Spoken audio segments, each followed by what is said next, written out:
Help support our coverage with a free account on Privacy, the service that keeps you protected when shopping online. Get $5 to try it now by using promo code QZZ2J. And with Blueberry, the community that gives creators the power to make money, get detailed audience measurements, and host their audio and video. Get a 30-day free trial by using promo code Blueberry004. We have our next guest here. Hello. Hello. How are you doing? I'm doing great. Thanks for having me. Absolutely. Go ahead and introduce yourself for us. Danielle Castagnol. I'm a CES spokesperson. I work for the Consumer Technology Association. And what is the Consumer Technology Association, just for all of those out there that do not know what that is? We've been explaining to people what CES stands for all week. Right. But the CTA, the Consumer Technology Association, what are they all about? Yeah, so CTA owns and produces CES. It's a trade association located in D.C., so they lobby on behalf of the industry. They produce market research. They have working groups and standards and everything in between. And so there's a long time there was confusion over 4K and UHD, and there were all these names out there. And UHD is what was settled on because of the CTA. You guys were responsible for saying, all right, this is the term, let's do it, UHD. That's a perfect example of the work we did.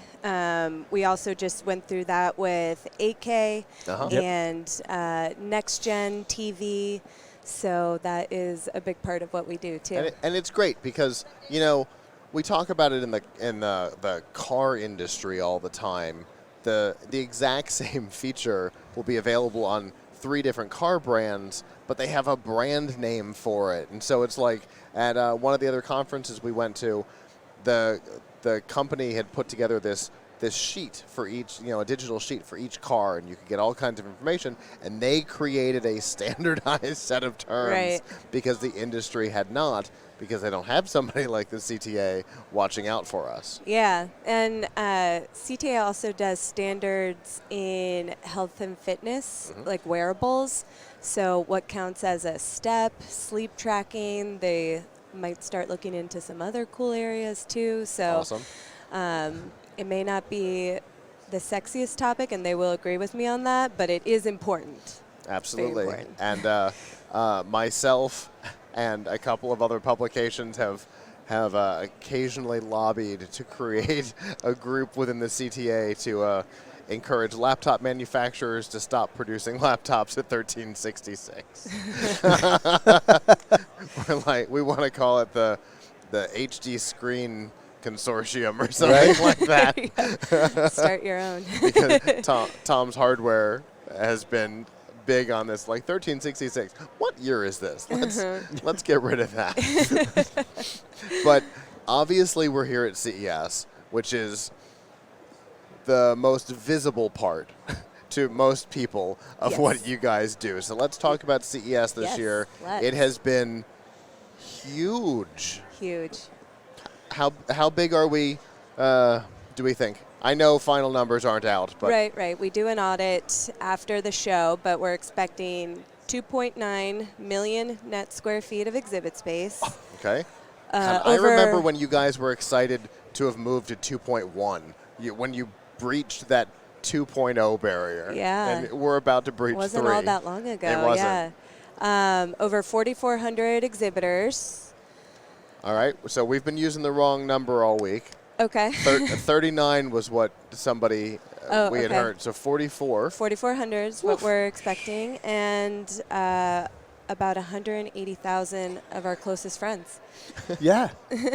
Yeah. Wow. And I just got my first chance today to visit Eureka Park directly underneath us, and just literally a mind-numbing smorgasbord of technology and brain power down there. The conglomeration of technology that y'all bring together is absolutely amazing. Yeah, Eureka Park is a special area of the show floor where all the startups are. There are 1,200 startups, and you can find everything down there. Okay, 1,200 startups. Yeah. I remember it was when Eureka Park was in the room that is currently where the media room is now. Wow, yeah. That was, 8 or 9 years ago. It was in there, and it didn't quite fill it. Right. Because the And look at it innovation now. the innovation awards were in there too. Yeah. So it that's didn't even right. fill that room. Yeah. And now 1,200 exhibitors. That's And- crazy. Yeah, Yeah. a major part of the show. Yeah. Yeah, and like we were My saying, favorite. like Yeah. we were saying yesterday, Scott, it's everything from concept to final product, and funding, all kinds of stuff. Like we said, literally saw people down there with a chair and a computer. Like, they had no product yet. They have an idea. They've got some screenshots to be able to show you. And if you're interested in investing, come on in. Let's get this thing done. Yeah. It's amazing as I've been walking around getting interviews on the show floor, just seeing the networking going on between inventors, builders, production managers, Yeah. facilities, suppliers, like Yeah. just the networking that is able to go on an exhibit and trade show floor as opposed to a normal trade show Yeah. Yeah. is And that's- incredible to see. And that's one of the best parts of CES. I think so too. I mean, there isn't another show that includes all of these different areas, and it may be overwhelming, sure, but that's where you can see, how gaming might be related to health. How can health providers trying to encourage people to engage with their platform, how can they take a note from gaming and micro loops and how they gamification of things, and health and the self-driving car? What will it mean, to have those health tracking or detection abilities in the potential car of the future? So Yeah. I feel And like this is the only place where that can Sure, happen. and Yeah. things like that, blockchain integration, how they all tie together. Right. And the ability to, even if you're an exhibitor, to leave your booth, do a little walk around, Right. and get inspired by others and see something that's unrelated to your thing and go, well, this has something, and I bet that would make my product better. We could do that too. Yeah, that sort of spontaneous Yeah. inspiration. And Yeah, the amount of diversity in everything, Yeah. people, places, products, the amount of diversity that's out here. Yeah. An analyst talking to the press in front of a booth with an exhibitor, and what that can do for the industry is, fascinating. Yeah, I agree. I love to see those connections. Yeah. what have you seen change and evolve since you've been involved with the CTA and CES? And So many letters. I'm Yeah. sorry. A lot of acronyms. Alphabet soup. Sorry about that, folks. And where are y'all looking at going? Where are y'all looking at taking this show? I myself work corporate AV events. I work the event that abuts this here. And to see where that show has evolved to over the last 4 or 5 years is even incredible in that right. I Yeah. can't imagine where CES is looking at going and the technology that they're looking at bringing in over the next And few you years. you aren't talking about the new building at the LVCC. I was going to say, quite literally, the Yeah. LVCC is expanding, and not Because sure of if you y'all. saw that. Yeah. Because of y'all. Yeah, we're definitely in support of that project. And I was there for the groundbreaking. oh, great. Yeah. So quite literally looking to expand across there. I think the digital health area is growing a lot. Yeah. That's one that's very personally exciting to me. We brought in travel and tourism for the first time this year. So the show continues to get bigger because more categories are considered tech categories now. There wasn't baby tech 5 years ago. If it was really small. Even the car area of that has expanded, and now we have 9 out of 10 car manufacturers, but now the definition of transportation is continuing to expand. So e-scooters and the last mile technology, and now flying cars. And Automated luggage? Yeah, luggage. Like luggage that follows you and that you That's can the ride. transportation mode Yeah, now. I saw a scooter bag down there that turns into a scooter. Like what the? Yeah. It's amazing. Yeah, the next mile of transportation. It's hard to say. There's a lot of it. There's a lot of exciting things, a lot of growing areas. Yeah. Are we going to see obviously, if you can say, are we going to see any new zones next year? Because we had travel join us this year. Are we going to see any new zones join the show floor next year that we know of? Not that we know of right now. Okay. But because it'll depend on what the next 6 to 9 months look like. Right. I in the think we'll be industry. kind of taking a breath after CES, looking at some of the trends. Taking a nap at some point. Yes, Cool. a vacation. And I'm sure you guys too. You worked very hard during the show. We've basically been on this platform since Sunday. Yeah. Yeah. So I wish I had some inside information, but we'll be sure to let you know when we decide what's going to be new next year.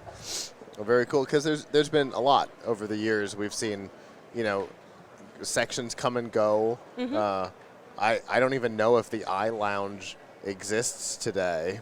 I don't think it does. No. Yeah, see, sections come and go Right. based on the trends at any given time.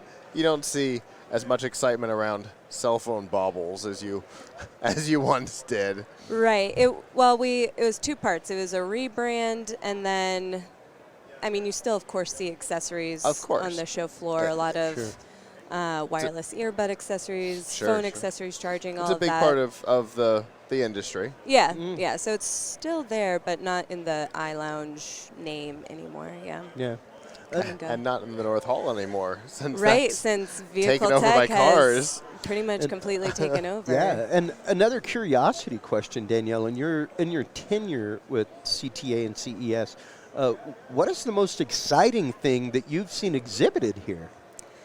So this might be, I don't know. I don't know that I can narrow it down. This is my 9th CES, by Okay. the way. And one thing I think is exciting is watching the progression of wearables and that digital health. From they nothing. started out as fitness trackers and steps and fun, track your, accessories and look like a bracelet. And now they're doing the sensors have advanced so that there's sleep apnea detection, non-invasive blood glucose monitoring, which is a game changer for people who are managing these conditions. Heart health. Yeah, blood Monitoring. pressure monitoring. It's amazing. These are serious clinical devices now. Yeah. And not just, the kind of fun toys. In all reality, they were pedometers. We're not going to let's not sugarcoat it. They started out as pedometers on your wrist. They have advanced. And today they are. quite a bit. Yeah, it's I down to saw- the point that it'll read glucose levels, all that kind of stuff, straight through your skin. There was a without Samsung having partner. to prick Yeah. for blood. Yeah. There was a Samsung partner 2 years ago that had a watch with, long before Apple or Google did it, that had like fall detection with automated Right, 911. That's everywhere now. Yeah. Yeah. I saw a fall detection belt. A belt that you put on that just lets you know you're about to fall and stumble. Yep, Yeah. Watch your step. We got that pitch. Yeah. I was like, wow. Yeah. And for me, Yeah. No longer need to wear the device with Yeah. the. Yeah. It can be a little more discreet. Yeah. Yeah. And I mean, that's great too, but there are other options now. yeah, and Anytime there's a good idea, being able to automate it makes it a better idea. And Yeah. that's what we've seen. We've taken the uh-oh button and we've made it where you have to push it. God forbid you hit your head on the way down. Yeah. And you can't Right. even push the That'd button. be the last thing. yeah. This might be, not that, but a particular Yeah. set of bizarre motion could be enough to, are you okay? Yeah, I'm Yeah. okay. If you Yeah. don't answer, call 911. Yep. That's way better. Yeah. I saw Yeah. a helmet with that. Level, the Neo helmet for cyclists or e-scooters. Perfect for your kids, stuff yeah, like that. They're out riding bikes. elderly, You yeah. know they fell down and haven't gotten up for 30 seconds. Yeah. You know? And And then it'll talking give you a about the helmet. chance, and then it will text your emergency contact. Wow. And talking about the helmet, there's the wearable airbag from Yeah, a year or yeah. two ago. I They're remember probably still that. around. Probably. But there's so many exhibitors. There's no Yeah. way for any of us to know if everybody is still here at any given day. We have no idea who the actual exhibitors are. But that was a fascinating concept. It was so weird that we even kind of chuckled about it. We're like, what? To this day, Michelle still hasn't quite wrapped her head around it. But explain. Yeah. Yeah. But sure seems like this has been a great CES. Michelle was saying yesterday she's never seen the LVCC as packed as it was yesterday. Yeah, it's been a great show. I cannot wait for the new building. Yeah, me too. I drove by. I haven't been to Vegas since CES 2019. Sure. And did like a double take in the in the taxi, and it just kept going. And it looks like it's going to be a beautiful space. There will be more hotels online next year, so that's good news. Yeah, on to bigger and better things. Well, that's fantastic. The show continues to grow, and it's nice to see that the city, because I know you guys have a little bit of space at the convention center that's yours.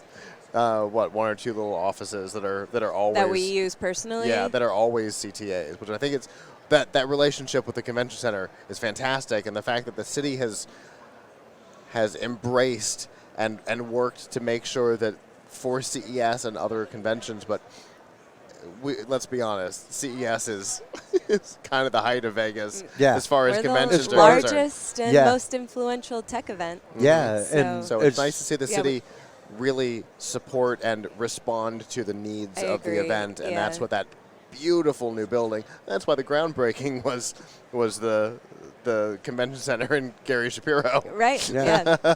Yeah. So we're very grateful to the city for supporting our growth.